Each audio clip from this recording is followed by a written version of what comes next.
of people illustrating their own leadership. Is there any particular speaker to whom you are directing this? Okay, examples of leadership. I'm just going to pass the mic along this way then. Let's collect my thoughts on that. Interestingly, I think that in the last, I guess, 5 years, we actually hired 2 graduates from the FIS program. And looking back on those interviews, both of them were mature students, in as much as they'd been out in the work world and each had worked in different capacities. And that alone brought with them a great deal of maturity, which is not to say that a graduate student is not mature, not at all. It's just that they had been out in the work world and for several years, and therefore had gained a lot of experience, not in the line of work they ended up being, but that was just additional experience that they were able to put under their belt, and it was very much reflected in their interview. I'm going to comment on it is I think that there is, I'm going to comment on, first of all, once you're hired, and then go back to the interview. Once you're hired, there is an enormous obligation on your part and on the employer's part to build that skill. We can't just hire a person for a component of leadership and then sit you on the shelf for 10 years and then expect to pull you out and say, now we want you to be a manager or leader or something within the organization. Both sides have a responsibility. If we're saying we want people that are capable of filling management positions, we have to, from the very beginning, put you in a position where you can take that responsibility fairly seamlessly as you go through the organization.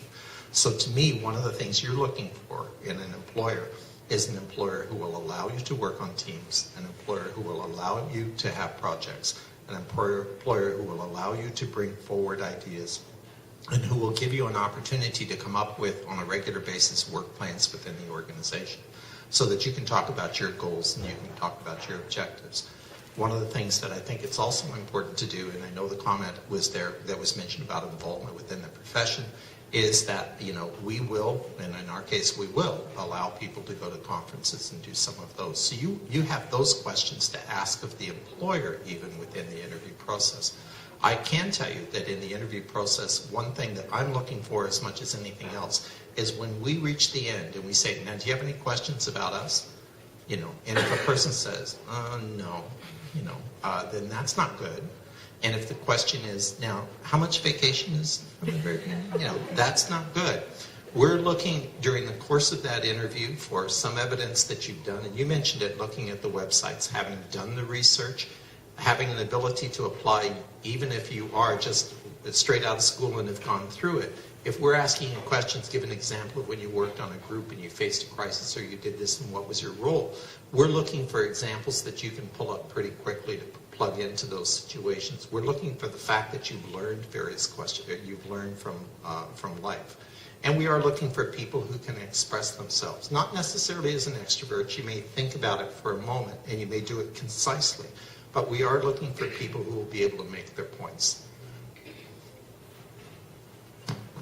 Actually, Ken's general comment about the interview, I have a story, a direct answer to your question, an experience in an interview that took place that showed leadership. When we interview people, we have our questions, the tests, all those things. And then we always at the end say, do you have any questions for us? And sure enough, just what Ken said, 99% of the people who were coming to us were saying, what are the hours? What's the vacation, and what's the salary range? And we would answer, and we would say anything else, and they, oh, no, that's fine. This one woman came in for an interview for a relatively senior job, in a small company, so there's no hierarchy. And so we come to that point, and she says, well, yes, actually I do. And she reaches in her bag, and she pulls out a sheet of paper, and she interviewed us for an hour. That may be a little much. She's a bit excessive, but we hired her because we were blown away because the interview was very articulate, very insightful, showed that she had done research on us, showed that she had knowledge that we didn't even have in some cases, and that she was going to be a good member of the team.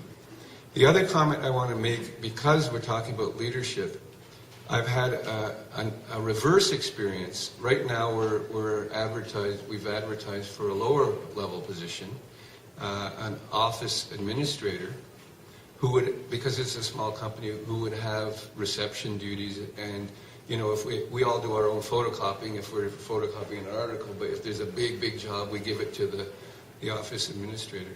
And what I've noticed, off of the Workopolis website, we got 200 resumes. Of the 200, we winnowed it down to 25 to look at. Some of our staff interviewed, of those 25, they winnowed it down to 7. We haven't hired anyone. We're going back into the trough. Because we've noticed there's a sense of entitlement out there. Everyone wants to be a leader, even if they're coming into an entry-level job. They think that they have the right to have people reporting to them.